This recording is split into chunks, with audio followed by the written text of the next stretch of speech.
Jack, I got something I've been meaning to tell you.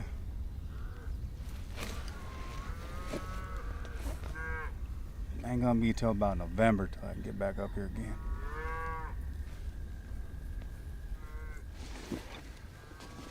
What, November?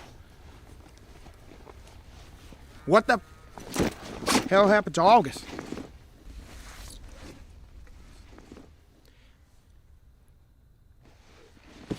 You had a whole week to say something about that poor house. I know.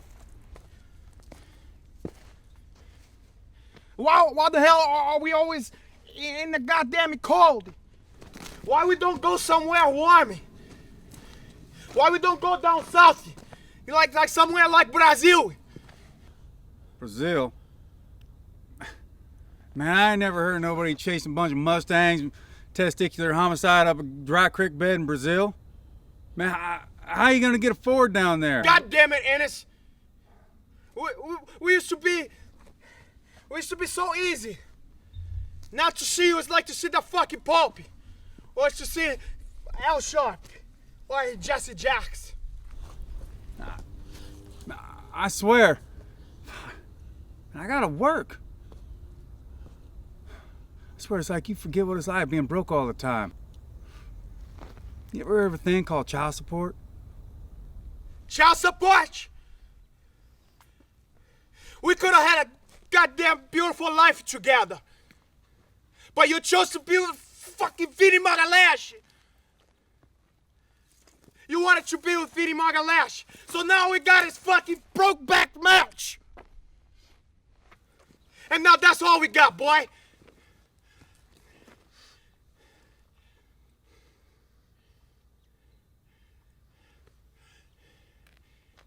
God damn, you stupid son of a bitch!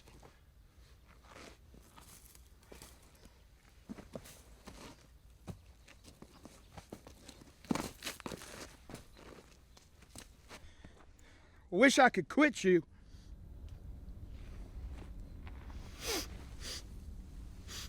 Why don't you then? Why don't you just let me be? Because of you, I'm like this. Nothing. Nowhere. Boy, don't you turn your back to me, you goddamn white Haskell. You get back here, varmint. Over here, you big galoot. Get the fuck off me. Don't you run away from me. Say that.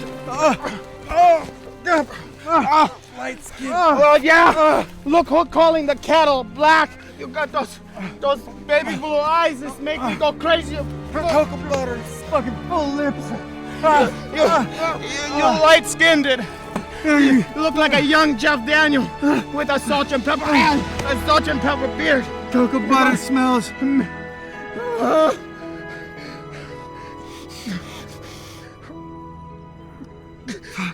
Milk, lemonade. Around the corner. The fudge is he making?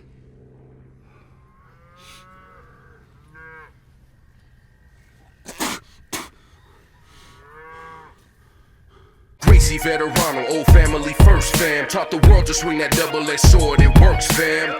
BJJ from GJJ, like Cool Herc gave birth to what your DJ plays. But despite the lineage, I will never be closed-minded. Refuse to see beyond the lines, you go blind. Rocker travels the 10th planet, I flow free. I'm welcome on mini-mats, gi to no gi. Though my branch traces roots to the original tree. Roots sprouted from the original seed. Water with blood, sweat, and tears, spotlight with sunlight. That tree became a forest, Ballet Tudo done right. Then Hoist dominated them all in one night. And hate song hasn't been beaten in one fight. Flow with the goal, in a hit on an holly note. That to continue to win, we must continue to grow. Let's go!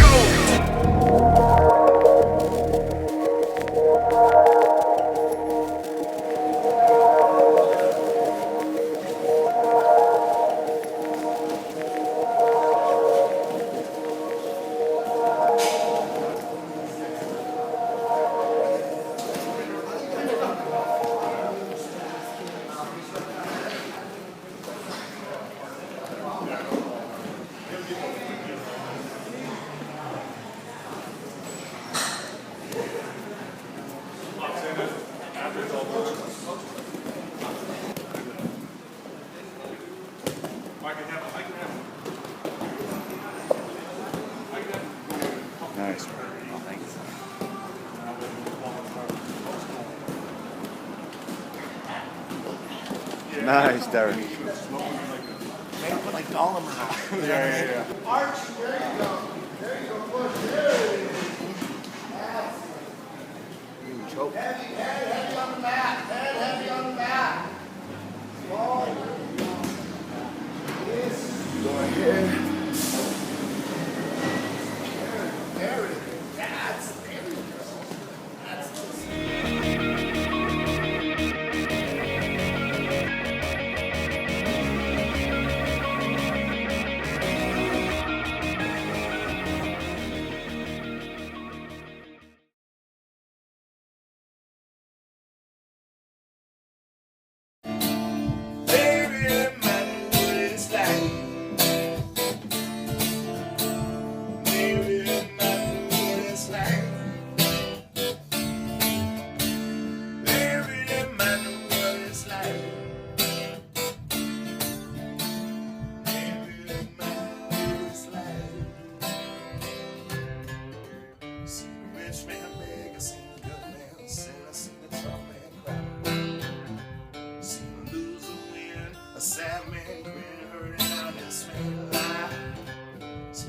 side bad, downside of everything in between.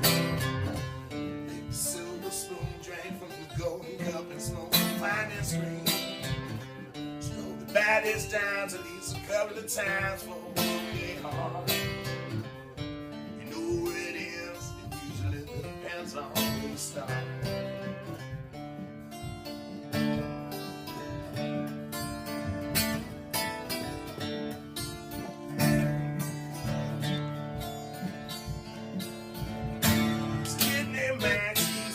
Fast snacks on the phone with drugs.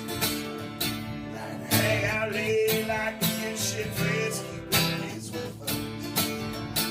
So late one night there was a big gun fighting Max and lost his shit. He pulled out the corn for the fire, tossed some shit around the bed.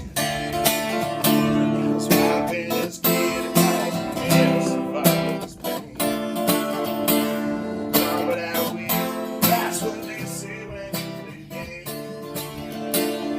Apple be you ever had a walk over in that news? Say it really matter what it's like to have. It really matter what it's like. It really matter what it's like.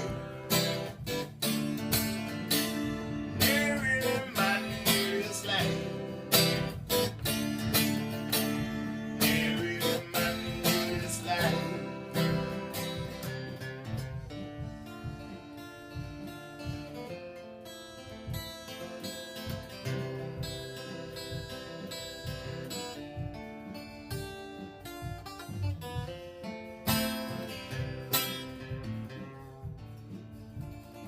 Hell yeah! Woo! That's easy, man.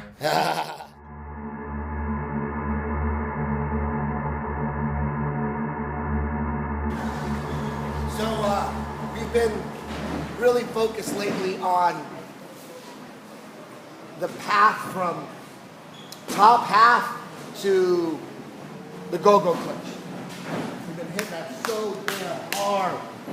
And a big reason we're doing that is now that we have the warm-ups on lock, now we can go back to what we're doing before. Focusing on finishing fights.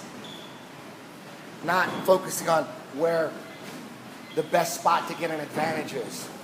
All right? We can go back to what we've been doing. Focusing on the kill. All right? The warm-up's looking sweet. We're blazing through them. We're getting our vitamins. We're hitting our heavy bag. We're doing our jumping jacks with jiu-jitsu.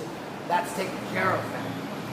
So, the transition from the stomp, top half, to butterfly guard, to the cocoon, you got to think of that as a catch. I caught him. Because that transition is so hard, that clinch is so hard, the cocoon is so hard in grappling again. You have to trick a guy. You have to set it all up. It's like letting him have top half. Taking a chance here. Because you know he's going to take that underhook. And you're going to take the overhook. Now can I get back to butterfly guard? Can I do that? Sometimes you can't. Maybe he's going to pass. Maybe that was a bad move. It's a gamble. How good are you at taking top half back to butterfly with an overhook? Boom, I caught you. Because it ain't going to happen from straight butterfly. Dude ain't going to come in and try to take head and arm when he's in butterfly. Generally, that's not a good move. You got to get that top half. You got to do that in half. Okay? So all that's so goddamn important. But just as important is understanding why we're trying to get to the go-go clinch. Why are we there? The go-go clinch itself can be a submission. If you're hugging around the knee and you got a gable grip, that's the Frodo plata. No, that's the Lojo plata. If you can put a Darsin, if you got long ass arms, you can put a figure 4 in there, that's the Frodo plata. You long armed white dudes, you guys could do that. I can't do that. Unless I'm going to him. And I'm trying to teach him a lesson, I'll get him in there. And I'll squeeze. But just the go-go clinch itself, when you're going over the shin as opposed to hugging the knee, that can be a submission on its own. Depending on how strong your clinch is there, how much gas you got in that clinch. And if he left his neck open and he didn't shrug, you'll find that just the go-go clinch is a submission, just like invisible collar.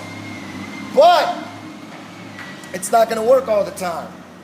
Some guys are going to shrug and they can just take that. And sometimes you're tired. That's why we're really focusing on all the stuff that we can do, all the options from the go-go clinch. When every now and then you're going to tap them just to clinch and you're good. You're like, that was good enough. I'll take that tap. But you have to be prepared like a ninja. Everything's got to be polished off that go-go clinch. Whether we hit the haze leg, the haze lip, which are my favorite options. If I can hit those, I'm going to those every time. There's no defense to those submissions. I like those. But you can't always get them. The go-go clinch, he might be so shrugged that you're holding the go-go clinch on the top part of his head. And you're like, ooh, he's going to slip out. I got him too high. You're trying to readjust. And the go-go clinch itself can start falling apart. It all might fall apart and you end up in Jew claw. You have to be really good at fighting and controlling your opponent from Jew claw. Even though he got away from all the juicy stuff, he's still not out of the woods yet. How good is your omoplata?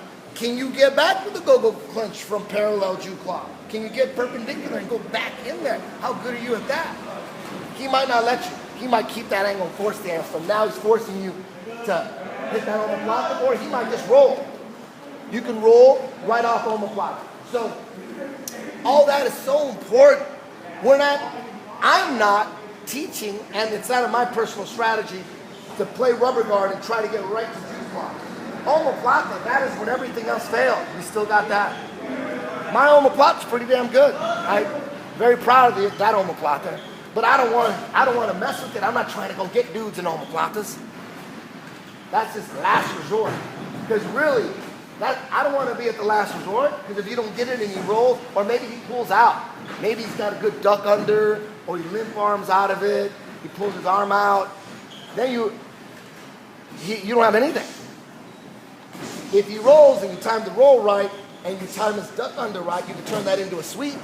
That's the last thing I want. That's the last thing I want is a sweep. Yeah, it's a sweep and I got on top, and a lot of the times it's a sweep with a pass too, depending on how good you are at closing that sweep. But even if you just swept them and you ended up on top, it's still good, you got a sweep. But that's not what I want.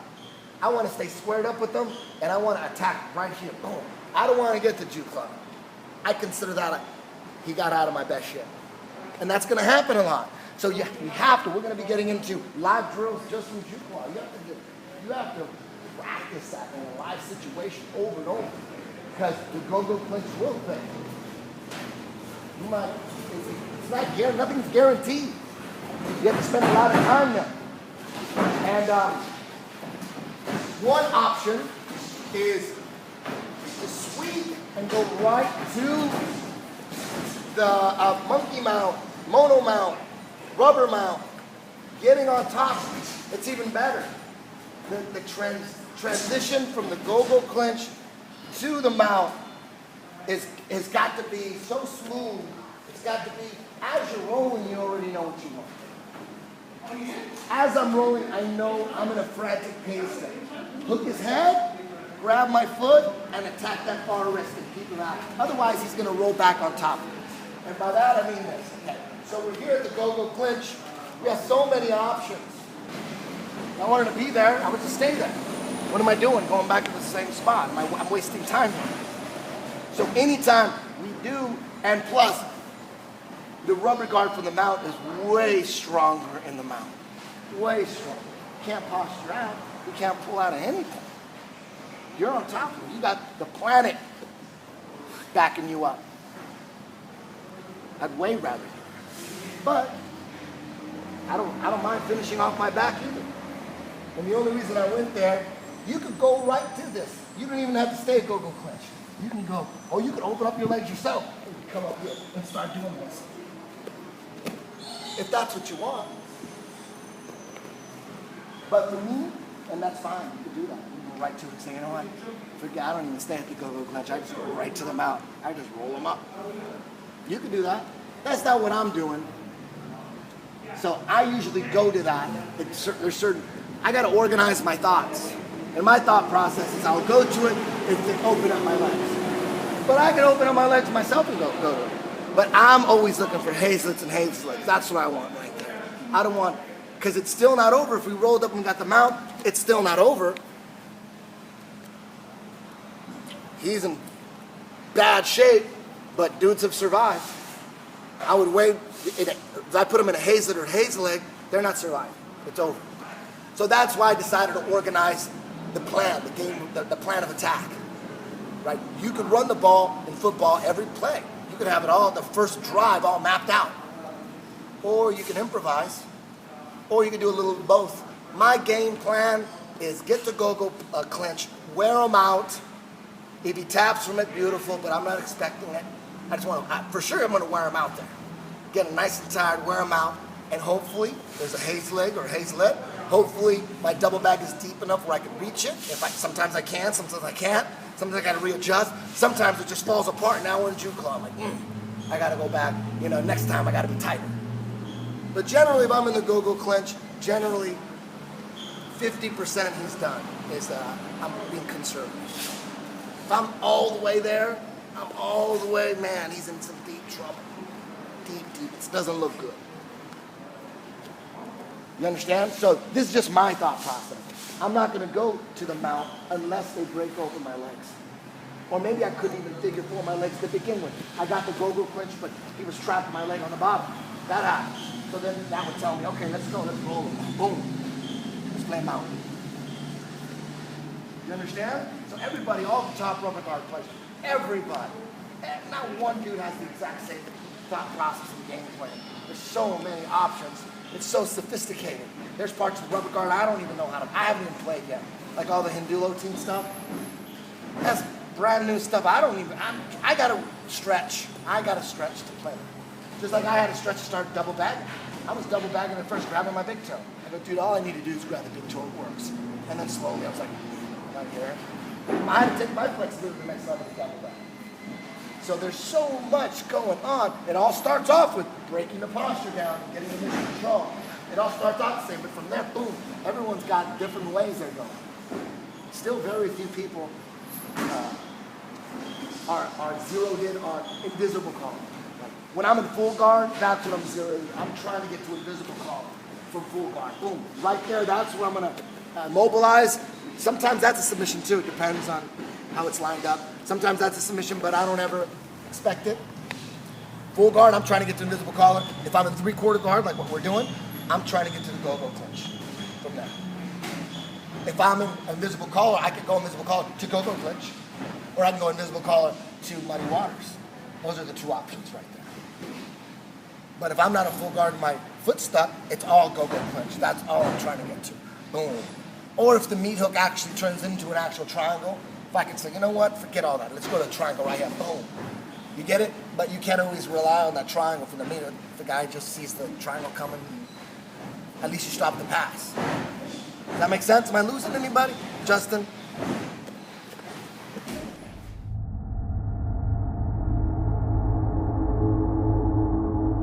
Random bread. I got another thing for you to try if you haven't already done it from the hand sandwich.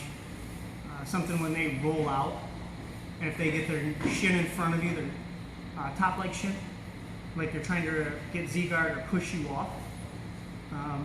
It's going to be a toe hold. There's one you can do rolling forward. I'm going to do the one rolling backward just because it's easier. Thanks to Joey DeSalvo, this is now the toe jam sandwich. So however you want to get into the ham sandwich, underneath, and we're not finishing it from here, or he rolls away and you come out on top this way. He drives this shin across like he's trying to push you off and get away, like fling you off. What I want to do is I'm going to drop my shoulders back so my left shoulder is kind of in line with his butt cheek. Grab the toes here and here, already flexing and pushing towards his butt this way. And if you can, keep your legs triangled. If you can't, it's not a huge deal. You're going to pivot this leg out of the way all the way and fall to your left side here. And I want to make sure that I stay on my left side the whole time. And I'm going to roll the toes in and push towards his butt. I want to make sure I keep my left knee pinned, keep control of this leg here, and stay on the ball of this foot. Because if you have to, if he scoots back into you, you can push in, or as your butt scoot away, it helps you pivot and then drive in harder. Okay, one more time.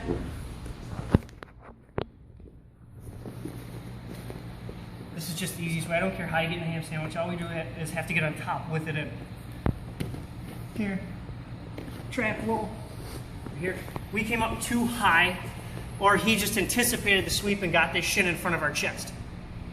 I'm going to let go and immediately collapse down here. Again, my shoulders in line with his butt. Toes rolling in and pushing towards his butt already. Grab your own wrist. And I want to move this foot out of the way. Roll to my left side. Pivot out all the way on my left if I have to. I want to roll, push it. Rotating my whole chest. Same way Herzog finishes all his toe holds. Same way I'm doing it. Staying on my left side. Pushing in. Using my core to turn into him. So that way it flexes the shit out of his foot inward. Okay? Quickly, the one rolling forward is a little bit more dangerous. Come underneath. Toss him. It's going to be the same thing. He gets the shin in front. For whatever reason, I don't feel that I can roll backwards. Maybe he's trying to push this hip down to the mat. I'm going to keep it, and I'm going to roll over my left shoulder. Same thing stays consistent with this. Getting this left knee to the mat, staying on your side, just quick, roll, and push off. One more time on that one.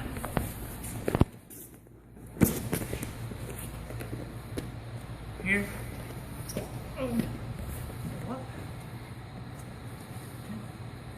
Same thing, he gets the shin in line, grab the toe, push off, hold your back, in tight to the chest, roll the toes, push. Alright, so Brandon, hope that helps. I'm going to post both videos. Sorry it took so long. I'll probably send you a link on it. And let me know what you think of it. Play around with it. Enjoy. Thanks.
climate is changing. Greenhouse gases emitted by humans are warming the Earth. This has serious implications. Oceans are acidifying. Sea levels are rising. Deserts are expanding, and extreme weather events may become more common or more severe. We can prevent some of these consequences by reducing the emission of greenhouse gases. This tackles the problem at its root. It's called mitigation. However, we also have to anticipate some consequences. Since we've been emitting greenhouse gases for a very long time, some changes cannot be prevented by mitigation. Therefore, we have to adapt to some changes. This is called adaptation. Both require a lot of effort. Is there no easier way? If we humans are already changing the climate today, can't we just change it intentionally? Let's take control. Welcome to climate engineering. Let's manage the climate on a large scale and with surgical precision. Two methods can help us with that. Either we extract greenhouse gases from the air to slow down the warming of the atmosphere, or we reflect sunlight from the Earth, then temperatures will drop quickly. How does it work? Here's an example. We can capture greenhouse gases by building artificial trees. They remove CO2 from the air. In principle, we already have technologies that could do that, although they would require a very large amount of energy. And where can we put the CO2? It needs to be stored safely and for a very long time. And there will be a lot of it to store.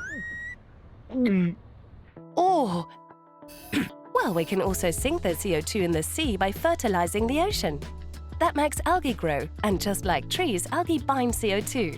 When algae die, they sink to the bottom of the ocean and simply take the CO2 with them. Well, that's the theory. But how much CO2 could actually be taken up by ocean fertilization is really uncertain. What is certain is that there would be risks, especially because algae is a key link in the food chain. Algae gets eaten by small animals that get eaten by larger animals, and so forth. Messing with the food chain can have fatal consequences. Furthermore, ocean fertilization can cause the production of laughing gas, an extremely effective greenhouse gas. Laughing gas? Laughing gas? Don't make me laugh! We have another trick up our sleeves. It's getting too warm. Then let's dim the sun. Sunglasses for the Earth have an immediate effect. Cool! We can, for example, inject sulfur particles into the upper atmosphere to reflect sunlight. That sounds simple. Less sunlight would mean less global warming. We know that the rising concentrations of greenhouse gases will have serious consequences. But could we actually balance increased greenhouse gases simply by reflecting sunlight? Well, we might be able to stabilize the global temperature on average. But reflecting sunlight does not have the same effects as reducing greenhouse gases. No one can tell exactly what the consequences would be. In some regions, we might have much less rainfall, or sometimes a lot more. Well, that's great. It's not certain that this will have negative consequences. Why shouldn't we just try? And if the experiment has bad consequences, well, then we can just stop it. But if we have to stop the experiment, the Earth would warm in a very short time. We wouldn't have solved the problem with the greenhouse gases simply by reflecting sunlight. But who gets to decide whether we reduce our emissions or adapt or manipulate the climate? No one has asked me. These options are not mutually exclusive. Climate engineering can buy us time and is a last resort in case of an emergency. Aha! And is it you who decides what an emergency is? Artificial trees, ocean fertilization, or a sunshade for the Earth. Even if technological interventions might solve some problems, they would also create new ones, and it is unclear who should decide about their use. In short, we should think about climate engineering very, very carefully. In the meantime, let's first focus on mitigation and adaptation to reduce the risks of climate change.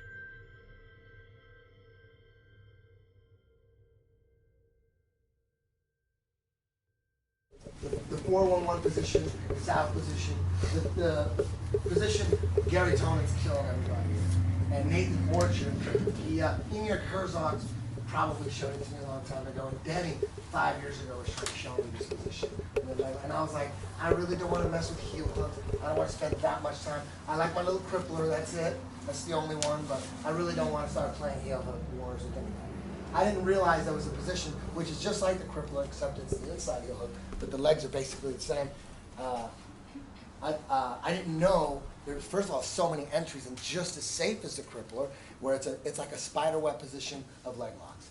And finally, like Denny, I didn't listen to Denny, and then Nathan came to me and he said, "Hey man, you're gonna make my seminar tomorrow at the Northwest training thing is at 9 o'clock." I'm like, dude, I don't wake up at 9 o'clock for nobody, you know. But, okay. Then I thought, recently I've been wanting to get it. I thought the only way I get into the crippler, the only heel hook that I'm really good at, is when someone's mounting me. So I use that mount escape and go right into it. And I'm really good at it. And then I decided, you know what, I'm going to start using it from when I'm in someone's full guard to bring the legs over. It's still the same thing, bam, on top. And that was working really good. High level guy. And then I decided I got to get more entries. I got to go after it. And not only when I'm in a bad position. I'm going to go after it. So right when I decided to do that, that's when Nathan said, dude, I figured out Gary Tonan's game. And it's all just this one position that he's getting to. It's awesome. It's changing me. And I'm like, oh, okay, really? Okay. And then I thought about it. I'm like, I'd be an idiot if I didn't just dive into this right now. And then his seminar just broke it all down nice and nice. And it's nothing original. It's just a sambo position. But there's so many entries to this position. Like the crippler would just be on this side. Turn your leg this way. I get to this one all the time. And I'll close the deal here. Right here. I go after this. I'm very, very good in this position. It's just not that many setups. Again, I just get it from when a guy's mounting me. You can get it from the guard, but when you try to get it from the guard and you try to shoot this leg up and around and he's standing up or he's on top, a good guy can mount you from there. You got to be really careful. So there isn't that many submissions. But when the leg is on the inside, there's so many transitions, like especially the quarter guard. It changes the quarter. Anytime you're in quarter guard here, anytime here, you can pop this over and bam, and you're here. And now he's in trouble. So just from a quarter guard here, instead of just going capoeira and just going here, which is good too, you're hooking, boom, you're getting in deep, and then you're here, bam, now you're here. Now he's in trouble. So from quarter guard, it's easy. Jacko's been playing that for like 6 years. Yeah, no, exactly. So, but now when you have, again, this is nothing new. So it changes up your quarter guard. I've had so many people try this on me, and when you go straight to capoeira, it's really doesn't bother me at all. But if you're going straight for this position, that's when I'm like, oh, damn, he's doing something else with my leg. He's shooting his knee through. Oh, that's different. I gotta address it differently. So, but what ends up happening really quick when I know a guy's doing that, I play my quarter guard with, go quarter? Quarter. I'll go with a little shield here. Now it's not going to happen. Okay. And if he does go to it now, when they go, I usually time. He goes and I'm timing it, and I'm pulling out the leg, and I'm waiting for it. So, but it does change. It changes up the quarter guard. So now he's on his back, and he's got the shield up, and now I can't really go quarter. I can't really transition to it. So let's say we pass the guard. Let's say I forgot about it, and we pass the guard here. Right? Anytime, maybe if I just give him the quarter guard, here, boom, I gave it to him, now I'm back. Right? He didn't have time to put the shield in. Let's say I'm in the mount. I'm in the mount here, and I give him 3/4 mount here. He's going to want that. He's going to want to take me to the other side. He doesn't want to stay here. But then we're here really quick. Bam. So I didn't give him time to put no shield on. So really, it's anytime you can get quarter guard, anytime you have a failed knee bar. Like just a dumb knee bar here, and he crosses his legs, then we just turn it go right into the saddle again. So knee bar here, knee bar fails, but boom, now we're here. So, also, you can do it from a leg drag position. Let's say you're in side control here, and he's not buying that quarter guard one anymore. You can do this here and go backwards into a leg drag position, take this leg, put something on his hip here or his wrist here, and then bam, we're here. Any knee bar setup turns into this. So now it's just like the crippler, but it's an inside heel hook. Now there's 1,000 setups. You're like, whoa, this is a very, very strong position. So now, finally, I'm a heel hook guy. It's been 3 weeks now, and I love it. The first week I came back and I was just killing a world champion with this, and I've told people about this. There was a real world champion. He was 15 years old, won the kids' world. 102 pounds. I got him like 14 or 15 times. I don't remember if he was 15 and I got him 14 times, or he's 14 and I got him 15 times. But I wrecked this kid. 102 pounds. It's like his size. How old are you, sir? 12. A little older than that. Bigger than that. And then, later on that week, I don't want to say any names or anything, but I got a black belt who's known for his heel hooks. I got him in this. And I'm like, whoa, in just 1 week, I'm so loving this. So now, just the last 2 weeks, everything's changed for me. Everything. This is making my go-to game, my original game, so much easier. Dudes don't, how do you stop heel hooks? Is you get in there and clinch on someone. That's what I wanted anyways. You give me the overhook, I'm going to take the overhook in advance. So now it's made my go-to game easier now that I'm going after the heel hooks now. At first I thought, too dangerous, you can get them turned around and you can't. You got to make sure your feet in the right spot. He's doing all this stuff. Like if you don't, see, I got him in danger here, but if my legs aren't in the perfect position, he's got the turkey wrap right here. I just rolled into an awesome position, and because my legs were not in the perfect spot, he turned it around on me. He could take this top heel right here, and oh, that one hurts. And do a leg compression there. But if I have that all unlocked, and then we're doing this one, right? Yeah, that's the knot. You can do it that way. Is this the knot? Right Yeah, here? you gotta scoot it under your But foot. how come I'm not? No. It's because I'm not on the side. You gotta hide your feet that way. There you go. Now stretch. Yeah. There you go. Now fall to your side. Show me. I never do knots, these Russian sambo knots, but I got to get in. Oh, you didn't have that side. That's what Oh. So it's if I can get out. Yep. Is there a way I can't It's just get a out? battle. Oh yeah, it's a battle. Oh, you just got to keep going Yep. back to it. Yep. You can just do this too. You can Yep. do this and just lock it. Oh yeah, I'm locking him up. He's not going anywhere. Once I can go to the splits. Now you're going to get decompression though. When? Right here. When you started to twist out and you stayed chest to the mat, he When? could have sat up. When? You should have been able to do it before. When he let go.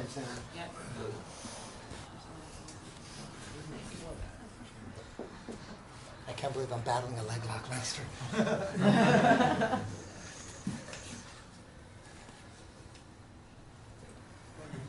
I got all day, sir. Metamorphosis. Now you're in my clinch.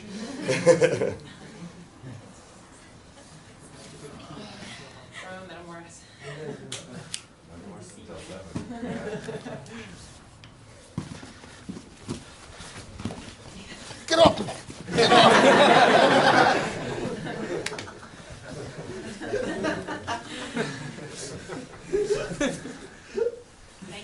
That was a moral victory for me. But I was going to show all that stuff today, and right when Nathan showed me the power of it and how safe it is, I asked Max Bishop, he's a black belt, a go-kart black belt, and he trained a lot with catch wrestlers like Billy Robinson. He showed me some escapes. Karan Durabedian showed me some escapes. Alan Belcher, Dean Lister, they showed me some escapes. And then the best escape is, according to Dean Lister, here, show, get me in there. Let me get this leg. That's my bad head. Oh. So the best escape, so obviously he wants to turn my heel up. So Dean Lister said, never let the guy, just like someone's throwing a flying armbar or flying triangle, you don't react after they put it in. You see it coming. So you saw this whole rotation coming. He had to set it up and sit down. So before he even gets to your heel, I'm already turning it the other way here, freeing this leg, and then turning and then kicking out. As it's happening, just got to be an instant reaction. Either you turn the heel that way, or you go with him too. Like you see it coming here, and then you're here. As the Karan Durabedian and Manning, they always want to just pull retract the heel. Expose it and retract. You got to have that retraction down super fast, and it's got to be polished because it's more dangerous. But those go-kart guys, They don't care. They'll be here and come. They'll just go that way, which needs to be developed. But Dean Lister and Alan Belcher, they want to go the other way here. So those escapes need to be, if you want to escape. Like Max Bishop's like, if you want to escape, yeah, but why would you want to escape these beautiful leg locks right here? You just turn it around on him. I'm like, wow, that's gangster. It's very simple. Very simple strategy. Yeah, because that Max, it's like, okay, you got the advantage here, we're going to turn it around and tap you with it, right? That's your strategy? Mm-hmm. You thank God, you're not trying to get out, right? Not usually. Because I got him where I want him. It's like you pulling quarter guard. You're putting yourself in the place where you want to be offensive. He's just doing it for me. But even if he has you in the saddle, it doesn't matter? I'm not worried. You're not worried in the saddle? No. Okay, let me see what you're thinking in the saddle. I see what he's thinking. Well, my position, when I go... Let me get you in it, and I just want to see... My foot position's different. If I come here... No, let me get you in it first. You're in quarter... Well, you're defending. I get you in the saddle. No, I get you in it. Over here, right? And let's say, and I'm ready to attack. What are you thinking? You want to cross the feet. You don't care? Because you don't care if I take this? You're not, so basically you're not worried about that. I'm not worried about a whole lot. I'm kind of stalling out waiting for you to make a move. Okay, so you're waiting for me to make a move. Okay, what if I do this? What if I... By the way, that's what I was going to show you, Eddie. So what if I take this leg and do the Tony Montana here and have you here? Now the heel hook's a lot harder. It's a lot harder for him to defend. Now it's a lot harder for me to get out. I mean, I'm not going to let this go that route. This is a bad position, right? Oh, yeah, that's not good for him. No. What do you guys call it in Russia? We don't really have a name for it. They call it the Tony Montana. They call it the we could call it the Tony Montana. In Russia, it does you. Like, the only thing that I probably could do is start to push here and try and limp like this out, but you're already going to get that heel hook because my leg's already crossed, and you're straightening out my knee. So, that's what Orchard was doing. When he's trying to escape. Anytime you try to cross this, he would grab this and bring it over. That's and then right here, now he's Tony Montana. That's kind of a long shot getting that leg over the chest. Really? Yeah, I think so. I would never let you bring my leg over. The only time I'd bring my leg over is if I'm corkscrewing, but I wouldn't bring it over light. I'd throw my knee to my like you're trying to knee and drive yourself it this in the way. face. And you're here. Yes, he's not going to bring it so it's close to your body. Yeah, that's a Carndubian escape too. Yeah, that's like, go ahead and expose that knee bar for a second. Yep, for a split second. His legs are so powerful. He's like, try to knee bar me. I'm just gonna pull out. What I was going to show you is when you got it, you have it on me. You guys are all lost. I'm sorry. You have it on me.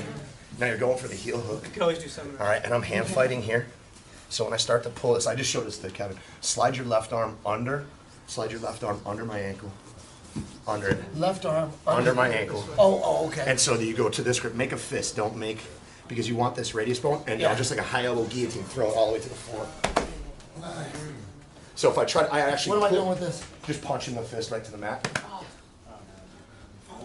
You got to get a little bit higher up on my Achilles.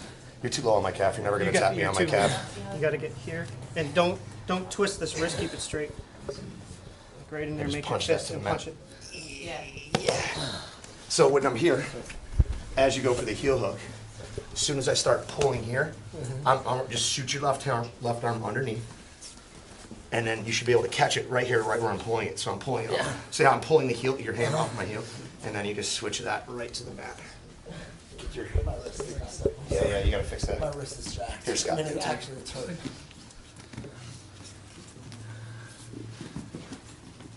So as soon as he starts fighting on the heel hook, go back to the heel hook. When I start pulling the arm off, right here he just shoots it underneath, and then falls to the other hip. Go ahead. So what you're saying is don't go after that arm. Right. Well, yeah. I mean, you have to originally. Guys are gonna sit up and grab that arm. Well, obviously, if there's that kind of calendar, you would think, okay, that's not the best way. Yeah, but you're going to heel hook me if I don't at least do something. I have to do something. So you have to react. So if they don't know to kick out, like dude's me, if they don't know to immediately kick out and then cross those ankles right off the bat, okay? Now he's not. There's no way he's going to heel hook me. Okay. But as you go for the... But when I go to pull out, there's a split second right there that I'm back at it. You can finish it outside, right? You can finish that. I don't think you're going to finish me like that. No, my arm is over. Right. I gotta kill him. Because if it was here and you put the boot on, I'm going to heel hook right away. away. Then I'm going to have to get him. It's not worth it. But if he's still bent and sitting up right when he first gets to the position, as soon as he goes there and he fights for the heel hook, like if he gets that before I can cross my ankles, now I have to address this. Okay, if let's say he couldn't leg gnaw you, where should his legs be? What is the best position so that you don't get heel hook from him? Which is right now, leg? both your Go to legs. the knot. Because Just go to right the now, knot. what would be the best way? He's not I gonna can't do pull your anything. leg out? No. Not before I finish him. This, however, the knot does work best when it's high on the outside here with my Can you legs. bend that leg? Yeah, you have to bend it for me. And now knot me. This is the ideal position for the knot, is this side. High side up. So the other side, not quite as tight? Not quite as tight, but this is what happens, is the guy will put this way, and that's how it switches to the honey hole or the 4-1-1. Yeah. So I have to, go back to regular knot.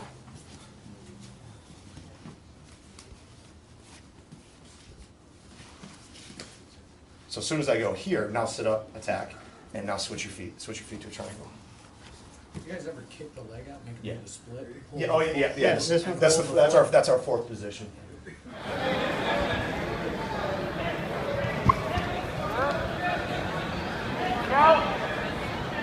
Masters white belt light heavyweights, 180 to 189 pounds, come to bracketing. Men's white belt super heavyweights, 225 and over, come to bracketing.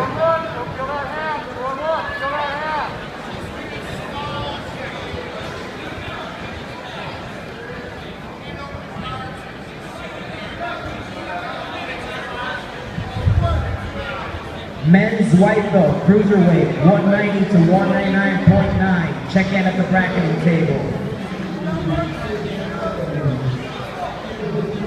Bryce Berman to ring 9.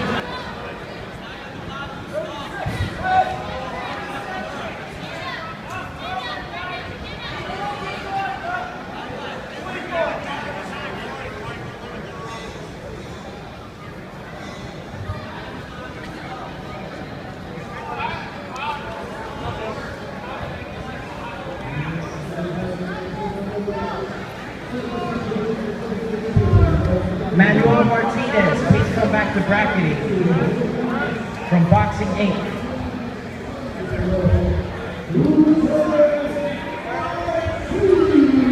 Alexis Ramirez, report to ring 5. Joshua Cheatham, report to ring 5. Rudy Coronado, report to ring 5. Jared Hochstetler, ring 5. John Schwab, ring 5. Salvador Rodriguez, ring number 5. William Tedder, ring 5. And Fabian Banuelos, ring 5.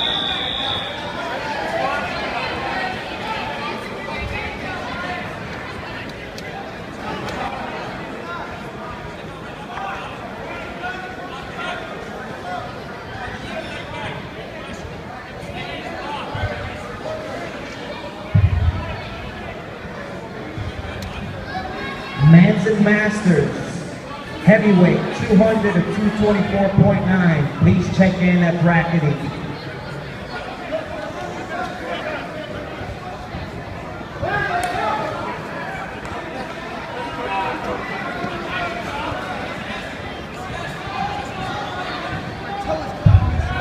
Pluto, Garrett Clark, please check in at the bracketing table. Garrett Clark, check in at the bracketing table.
for the head, go for the throat. One for the money and two for the show. Shooting like stars to travel the globe. Zooming your view like a Truman alone. Root of the bone, roof getting blown. All for this motherfucker, bury my soul. Now that you know, take it in stride.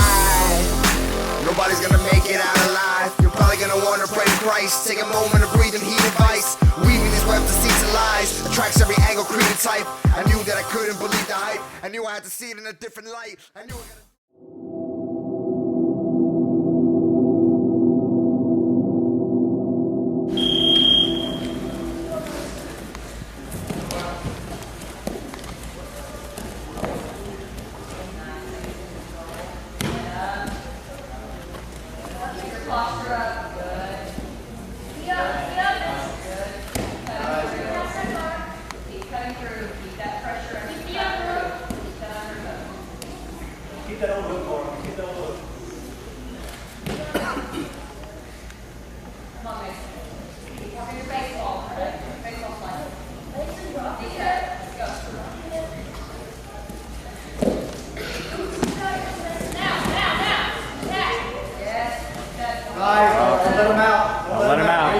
Hold it tight. Nice in. You know this. You know that, Cora.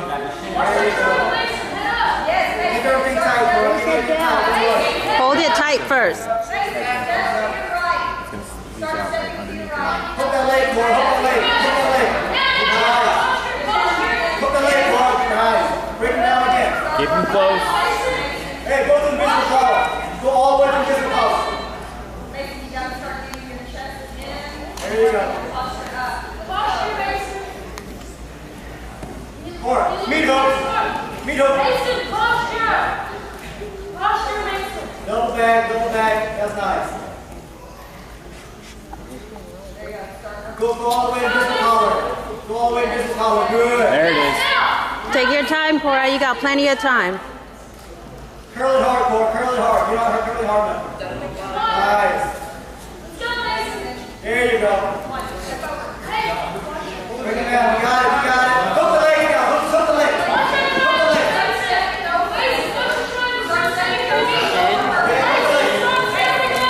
Hook the leg. Good job, Cora. Squeeze. A little more pressure. Don't change it yet. There you go. Good. Good job, Brokeback. Advancing to the next round, Cora set. Let's give it up to both of these warriors. Good side of bad, downside of everything. Silver spoon drank from the golden cup and smoke the finest ring. So bad is down, but he's covered the time for me. You know it is, usually depends on who starts.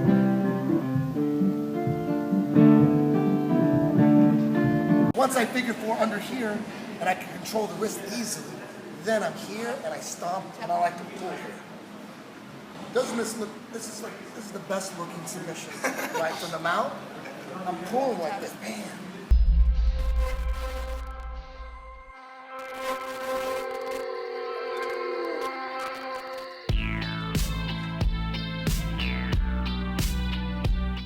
Yo, what up? We're on our way to LA for the EBI. Hit to get them golds. You already know, freaks don't sleep.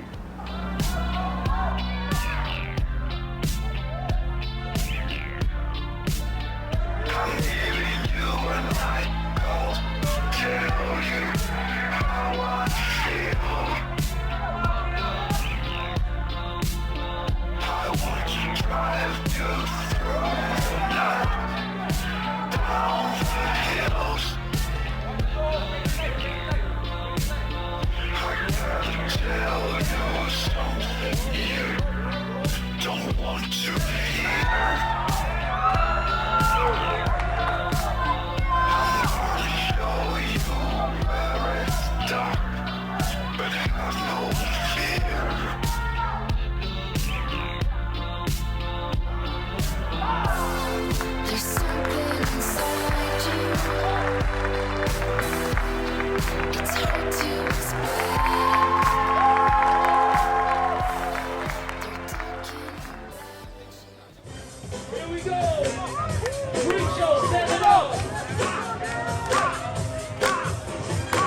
Jiu-jitsu, b-boying, and what's beautiful about it, there's just endless patterns. Off your back, on your head, on your shoulder. There's always something new, even if it's small. There's constantly new transitions, new movements. In Jiu-Jitsu, it's all about being creative. When you're in the moment, you just gotta try new things out. You gotta try to find new things. Sometimes I do a submission, I don't even know what it is. I just did it. You see something, you grab it, and you did it. Or even if you're just mixing them up differently, the combinations, the way you mix your flows, the way I naturally flow my body in dancing. There's always a flow, there's always a way to roll, there's always something to do, And once you start picking up jiu-jitsu patterns like the foundation, it makes it even easier because you constantly see all these things everywhere. So the more you do it, the better you're gonna get at it.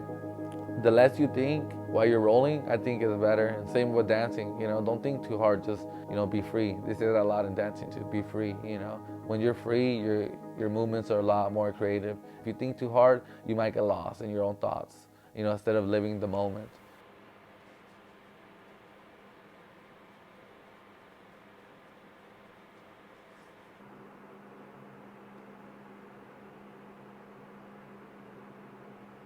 Hey, we took the bus, we're here, we're ready for tomorrow, There's nothing to complain about, I'm living, I'm breathing, I'm here with my brother. What else can I ask for? Tomorrow I'm competing, So I'm just enjoying the moment. Yeah, I'm fucking tired. Yeah, it's fucking 4 o'clock in the morning. Yeah, we battled all day today. Yeah, there's a big competition later today. I haven't ate much because I've been cutting weight, but it all pays off, In the long run, this is what I love to do. I signed myself up for this, No one else did. I'm here because I want to be here. They're here. They're here. Did you hear about Kevin? Yeah, I heard he's in it, like out there. He's back in? Last I heard was Bill Cooper took his spot. Yeah. No, this is huge, man. This is one of those chances where, like, opportunities presenting itself to you guys, you know what I mean? You put your work in, your ducks are in a row, you've worked really hard to get where you're at, and now here's a chance, and in essence, like, Eddie kind of was like, he built this platform to kind of present you guys, So it's like, this is one of those chances. It's like, you guys are ready, man. It's your time, We decided to make a crew, me and my brother, called the Freak Show, meaning the Freak Show, we're going to be different. We're going to accept everybody, all the freaks, all the individuals that were different. We don't want to be robots. We don't want to be cheap, doing what everyone else is doing. We just want to be ourselves, and we want to do what we're passionate about and what makes us truly happy.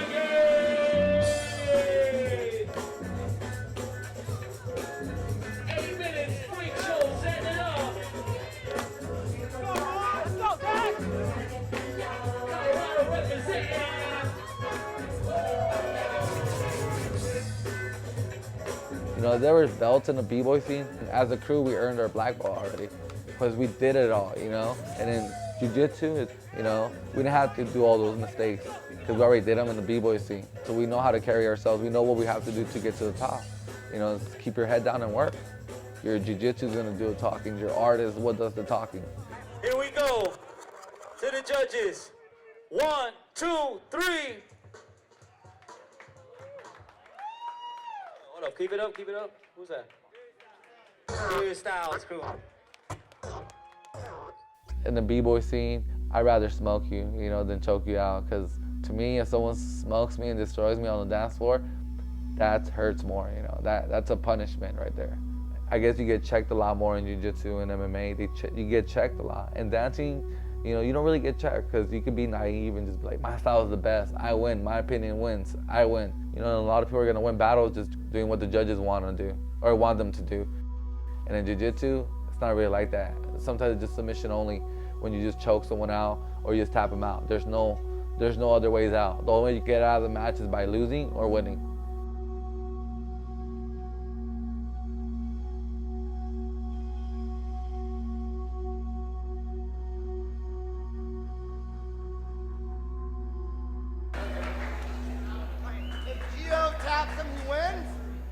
If Jeff Glover escapes, we go combined quickest times. All right, this is it right here. What do you want?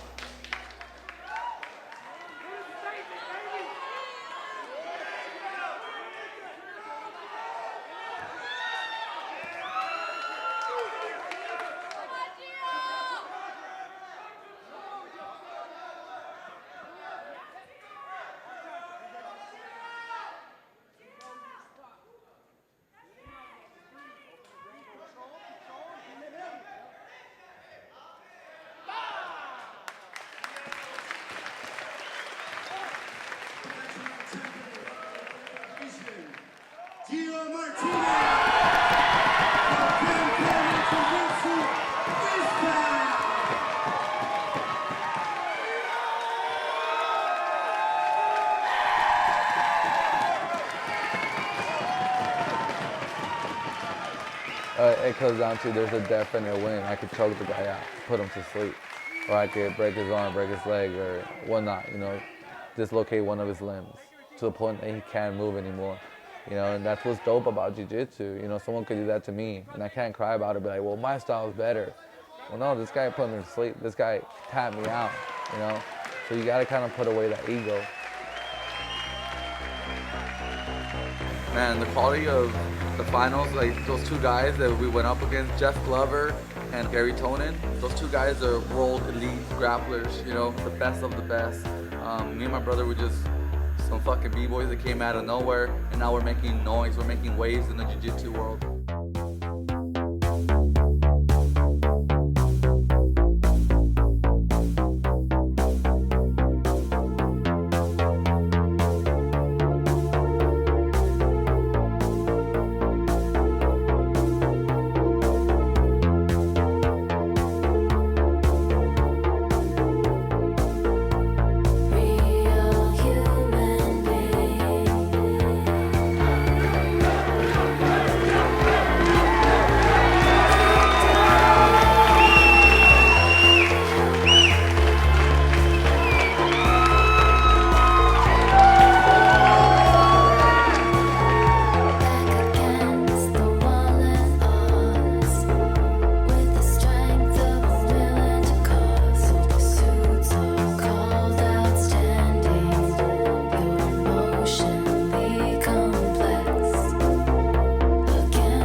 Hearts they never meant, no.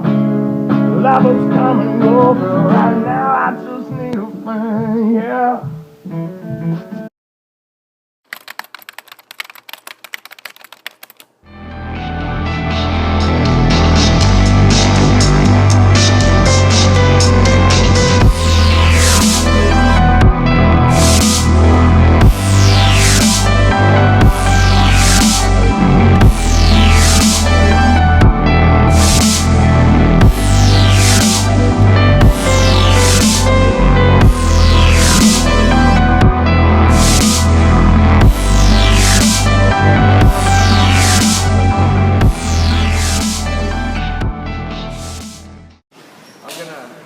I'm gonna down him out, keep him away, you know what I'm saying? Like, until, yeah, keep him away, you know, kicks, punch, kicks, and it's like, once he gets right here, then it becomes here, sorry, you know? He has to get it by I just play this game, once he gets in, then I'm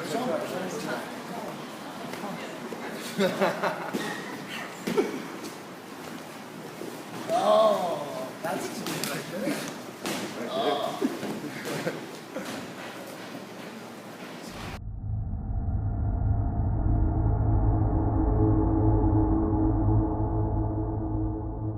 Alright, the next one, I don't have a name for it yet. We are going to transition the ham sandwich to the Russian cowboy. So if you don't know the Russian cowboy, there's a little shameless plug, go to Herzog's app and look at the Russian cowboy stuff. Get used to that position before you attempt to go into this stuff. But I like it when I get through the sweep and I still want to attack the far leg, I can. And it's going to look very similar to the toe jam sandwich when they get their shin across, a little Z-guard kind of. But I'm going to orbit around that leg and start to sit on the far side and go right into the Russian cowboy. So again, everything's going to be the same. I'm going to be here. I'm just going to reach up, pull him into it, roll through my back, get to my ham sandwich. All right. And for whatever reason, I know that I can't submit him from here. His leg is too strong. I want to get up on top. I'm going to make sure that I trap his far arm with a nice good whizzer, and I want to pull that elbow in tight. I stretch my right arm up, almost like I'm doing the whip-up motion here. And I'm going to kick my legs away to sit up on top. All right, so now I got here. Again, like the last video, we did the toe jam sandwich because he got this shin in front here this way, and it was below my chest, and then I had to go here. This time, we can feel him bringing this in, and my head kind of gets in the way this way. All right, this is part of the reason why I want to keep your chest down.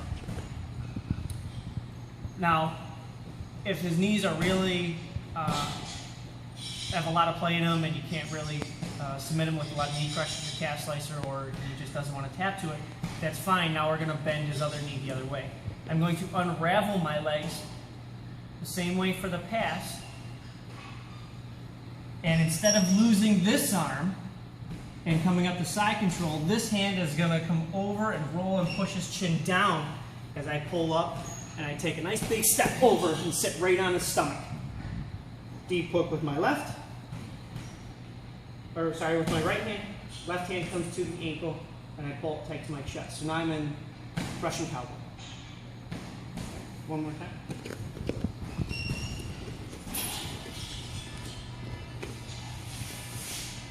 So we're fighting out here. Ham sandwich. I pull him towards his shoulder. Right, I want to get all this way up here. Get that leg underneath. Kick down. Roll him up. I got a nice good ham sandwich clinch here. Left hand comes to the tricep. Pull that elbow towards me. Kick this right arm up. Collapsing him to that side. All right, he keeps his head or his knee nice and tight to my body. He may even be trying to post off a little bit here, which is fine. As I start to unravel my legs to go for the pass, push his head down, and right when my right knee hits the mat to be nice and tight, I'm going to orbit this left leg all the way around. And make sure you sit hard. If you don't hear them gasping, you don't hear them pushing the air out back here, you're not sitting hard enough. Okay? Keep a deep hook. Your right arm all the way to your side. Left hand grabs the heel and pushes in nice and tight to your chest. And make sure you sit your butt down and forward. Okay, to get the good Russian cowboy. For all the finishes off a Russian cowboy, see the other videos. And that's my newest one.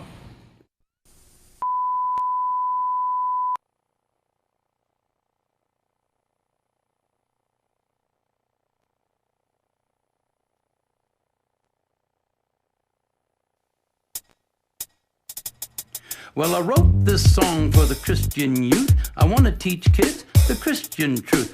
If you want to reach those kids on the street, then you gotta do a rap to a hip-hop beat. So I gave my sermon an urban kick. My rhymes are fly, my beats are sick. My crew is big and it keeps getting bigger. That's 'cause Jesus Christ is my nigga. Woo!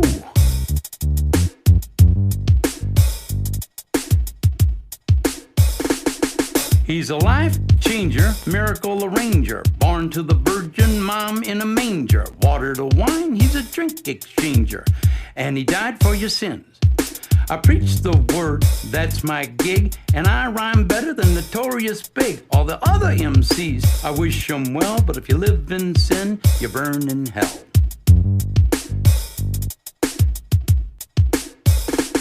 Now Now I'ma pass the mic to my lovely wife. She's a fly MC and the light of my life. So to bust a rhyme without further ado, take it away, Mary Sue. Jesus Christ is my nigga. He's the son of the original G. And he was sent to Earth to elucidate the way that we should be. What? Like if another MC says you're a freak, you're a lame butt rapper and your rhymes are weak. I don't get mad and I don't critique. I forgive him and turn the other cheek. I don't blaspheme and I don't brag. I don't cuss and my pants don't sag. I do exude a little Christian swag and I'm proud to be an American. Jesus Christ is a nigga. Let his light shine through ya. Let his love pop a cap in your butt and say hallelujah. Jesus Christ is a nigga. He's a homie MC, JC, you see. He's an honest, caring, peace-loving nigga like me. If you do drugs and you think you're cool, you need to come to Sunday school. Put those drugs in a garbage can. Stand up tall, you're a Christian man. Word up. I'm freestyling. Hit me.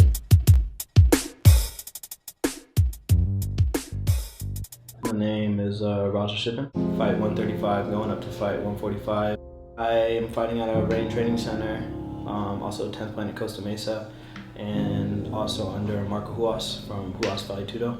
I got into MMA, but I didn't really take it seriously. I had shitty coaching, you know.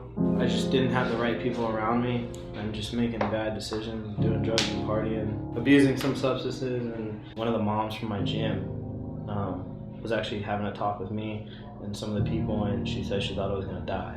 So that kind of made me a little bit nervous. Just because at the time she looked at me and she said I just had nothing in my eyes. I was like blank. It all changed when I fought Harris Sarmientos in the Philippines. I took that fight. They flew me out to Thailand. I got clean and actually was detoxing in Thailand, and then ended up fighting him. I actually lost that fight, but that loss helped me out. It kind of made me realize it's something I really want to do. And I won my last 10 straight, and just looking to go from there, you know. All my personal stuff that I've had, that I've dealt with, has made me kind of the fighter I am. It kind of made me want it a little bit more. Just kind of show people, you know, I'm not a loser, you know. That's what really kind of makes me want it, you know, just to show everybody that they're wrong. And you can't judge a book by its cover, and just because somebody has a fucked up past or they've done stuff, you know, as long as they're trying to change their life and go forward with it, and you shouldn't judge them on that. You should embrace them and lift them up. Just trying to clean my life up, you know. I want to do something with it. I don't want to, you know, be one of those guys that are a bum, oh man, I could have done this, or in jail, oh, I could have done this. I just kind of want to tell people and show people kind of what I went through, just so they don't kind of go down that same path. You know, like I said, I looked up to the wrong people, and I wanted to be like people that I knew, my friends, you know, ran around, sold drugs, you know, did the whole gang thing. That was my idea of what I had, because I never really was good in school. I never really was one of those people. I just wanted to run around and do what the fuck I wanted to do, and I wasn't trying to hear nobody's mouth about it.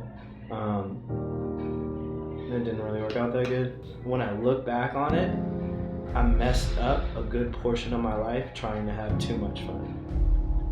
I spar with all these UFC guys, I spar with all these guys, and I hang, and I just decided I want something better for my life. So this whole year I've just been pushing, trying to get fights and just stay busy.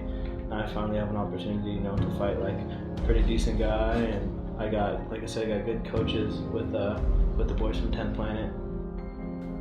I was looking for a place to, you know, call home and to feel kind of like I had a coach. I wanted to find a gym where I felt comfortable in a home, and Casey and Andy both kind of opened the doors and just have been kind of a blessing for me personally. Just with the way they teach, and the way they kind of uplift me when I'm training, and just the things they do, and just the whole, like I said, the whole 10th Planet atmosphere is just, it fits me a lot better. I've been to a lot of gyms, you know, I've been to gyms in Australia, I've been to gyms in Thailand, kind of all over, and me personally, just the atmosphere that they provide is perfect. it's nice to have like I know Casey's gonna be there. Like I know certain people are gonna be there now, which is nice. A little bit weird because I'm not used to having like a cornerman, so to say, and that kind of stuff. I'm still trying to get used to following directions, but like it's nice, you know, knowing somebody's there that cares about you, win or lose, you know. So that's a good feeling, you know. Just want to keep going, you know. Try to get to a bigger show. I know I can do it. I just gotta, you know. MMA and where I'm at right now with my coaches in school kind of helps me stay on that right path. I'm just happy to be alive, as weird as that sounds, you know, because the way I was going probably wasn't gonna be around for too long. Yeah, so I mean, I like where life is right now. Like I said, I'm like up and down.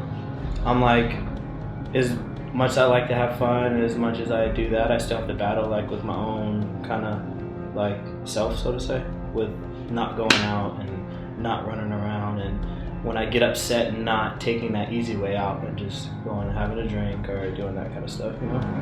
So,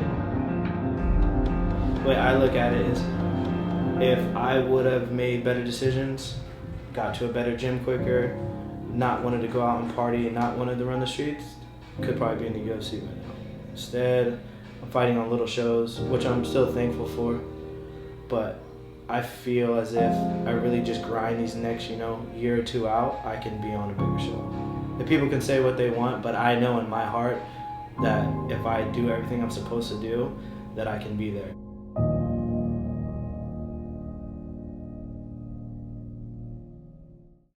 We at EBI are committed to bringing you the most entertaining jiu-jitsu event possible. A jiu-jitsu event not only entertaining enough for the hardcore grappling fans, but exciting enough for the masses worldwide on national TV.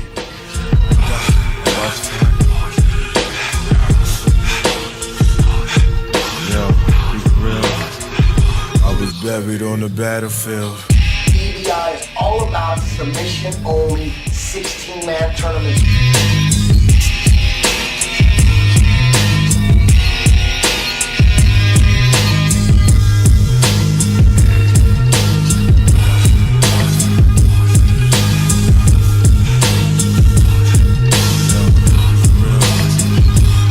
Buried on the battlefield, located near Israel.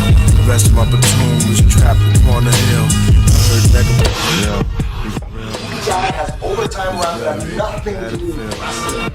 TBI's OT rounds are all about grenades, man rage and evil ways. My destination was to seek life. I mean, stars were so low, they appeared as street lights. I was shown the crucifixion by two Egyptians with war in heaven. I saw Christ with a Mac 11, so I joined his army and prepared for Armageddon. That's what we're focused on. The finish, the kill, the submission, excitement.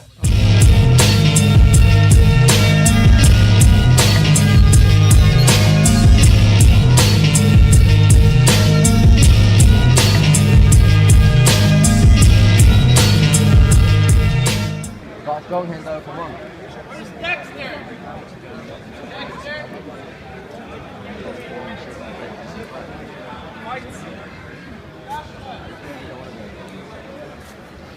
Start strong, Henderson.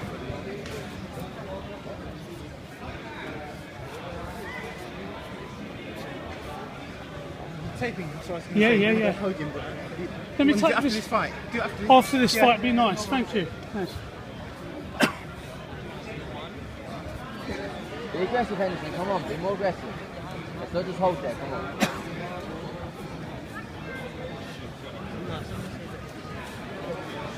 Come on, Henderson. More aggression. Come on, more aggression. Chin out there. Come on. Ready, short fight. Come on, Henderson. I've really got time for this. Come on. Come on, Henderson. It's a short fight, man. Let's go. Keep that. Block your hands, block your hands. Nice. Come on, now you go, Henderson. Come on, Henderson. Now it's your turn. Henderson, now you go, bro. Come on.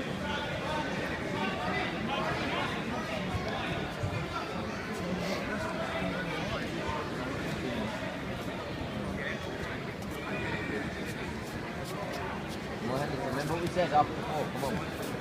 Come on, Henderson. Let's go, Henderson. Let's get some points.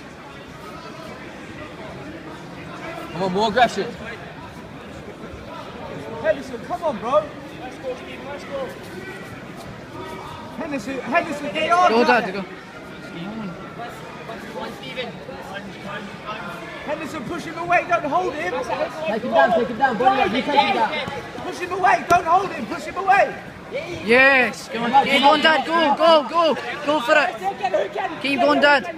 Get your hooks in. Just keep him there, Dad. Just keep him there. Keep him there. Keep him there. Keep him there. Yes.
Every now and then,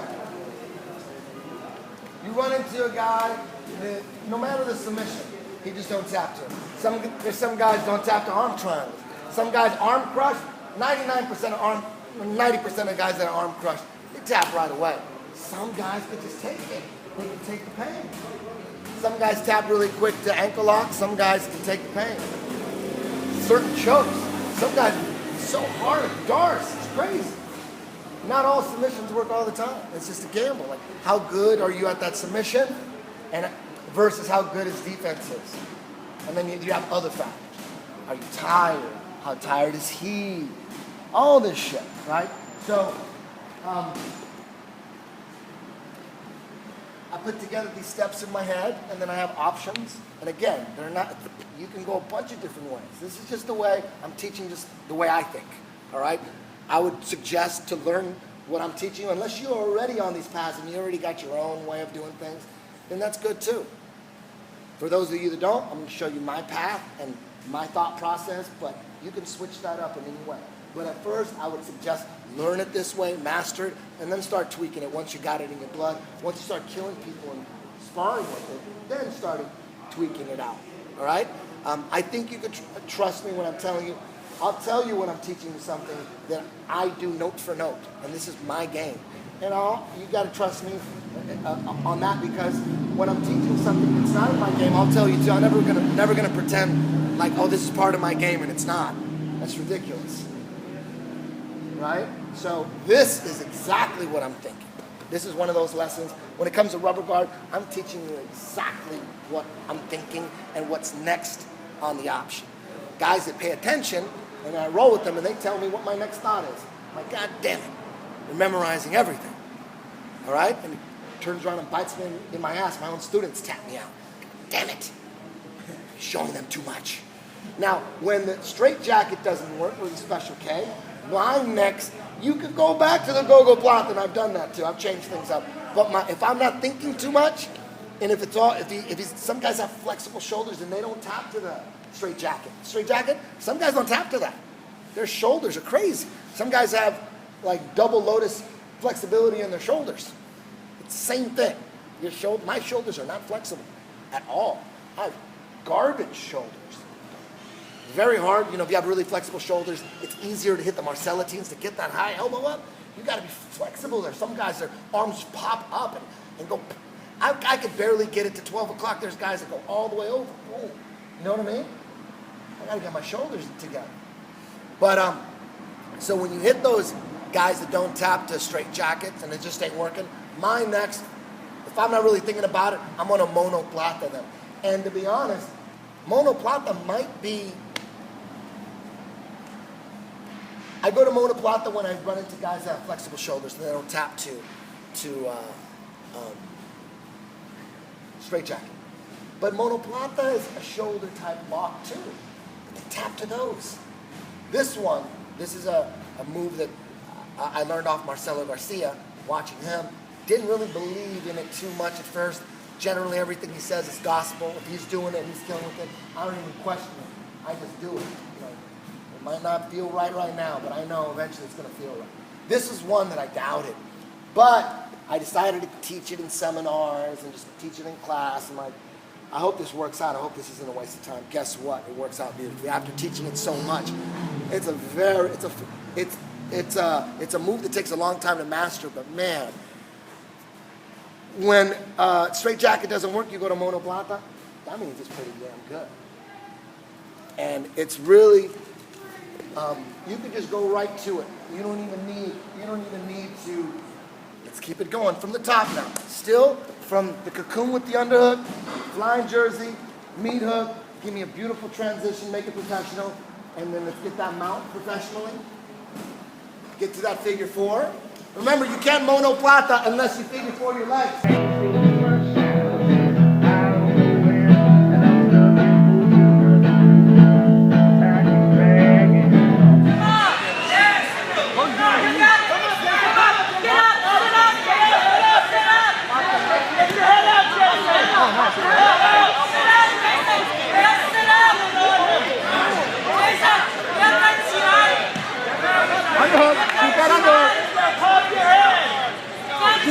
Keep it flat on her back. Good, Grace, you know how to pass from there. Go, kick that leg out. Heavy, heavy, heavy. Side control. 3/4 mount or side control. Yeah. You got that rolling back kick anytime you want. You go to the truck. Whatever you want to do from there, Grace. Flatten her down. Flatten her down. Shoulder press. Shoulder press. Turn her face to me with your shoulder. You gotta turn her looking at me with your shoulder. Yup. Get that shoulder underneath her chin, Grace. Turn her face away. Kick three. Kick three.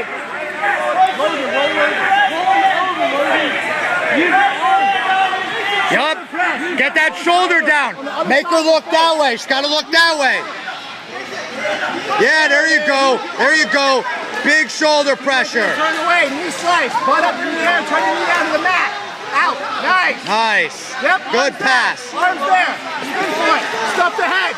Stuff the head when you step over. There you go. Spider web. Grab that leg.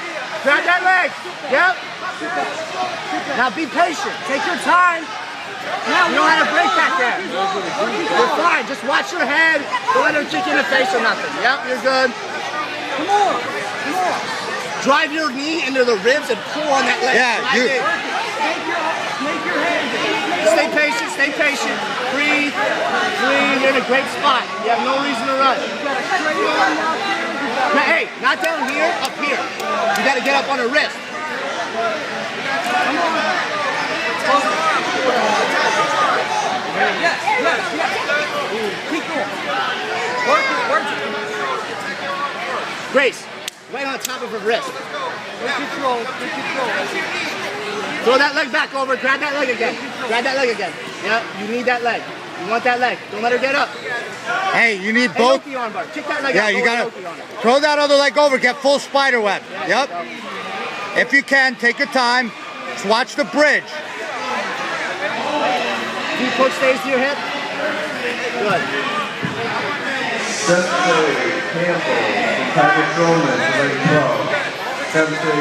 you go. Hey, grab that leg, bring her back. Grab that leg, bring her back. Yeah, now set that up. Yep, now you can do that. Grab that leg behind, get up on top. Just stay underneath her elbow with your groin, Grace.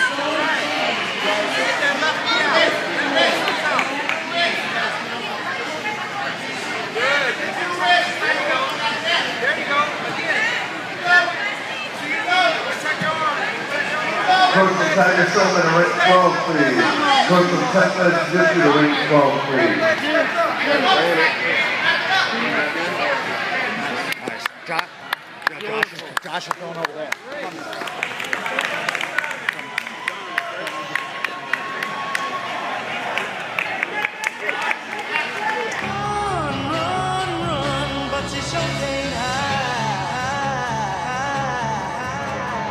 Where you're going, you're not coming back from.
Planet or life.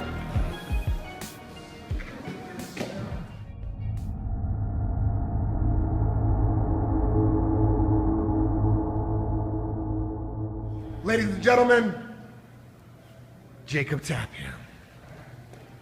Ok, voy a empezar una técnica. Damas y caballeros, Jacob Tapia.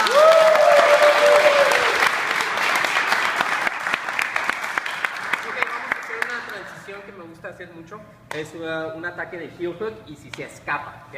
Siempre desde arriba yo ataco la rodilla, dos manos hacia mi rodilla, bajo hacia mi cadera, engancho y voy por ese heel hook, ¿ok? Si se sale la rodilla, ¿ok? Todo lo que va a hacer es cortar ángulo, garro cadera o... ¿Sí? Otra vez. Dos manos, rodilla, meto, ¿sí? Meto y jalo hacia mi cadera. Meto, jalo hacia mi cadera, paso, ¿sí? Agarro ese heel hook. Si se me va escapando la rodilla, cambio ángulo, agarro cadera, ¿sí? ¿Sí? Abrazo, triángulo y meto cadera. ¿Sí? Más un. Uno más. Va. Gancho, dos manos, ¿sí? Me meto para adentro, dos manos, jalo, gancho, rápido. Heel hook, aquí lo termino. Si se me escapa, cambio ángulo, hoyo o...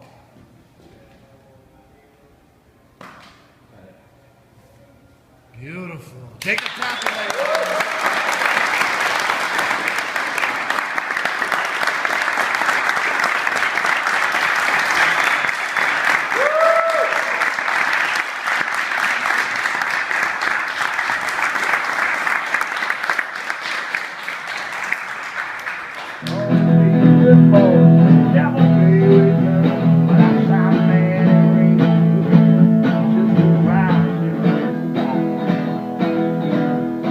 The mother do this in for life. That's my little baby boy. Look at you.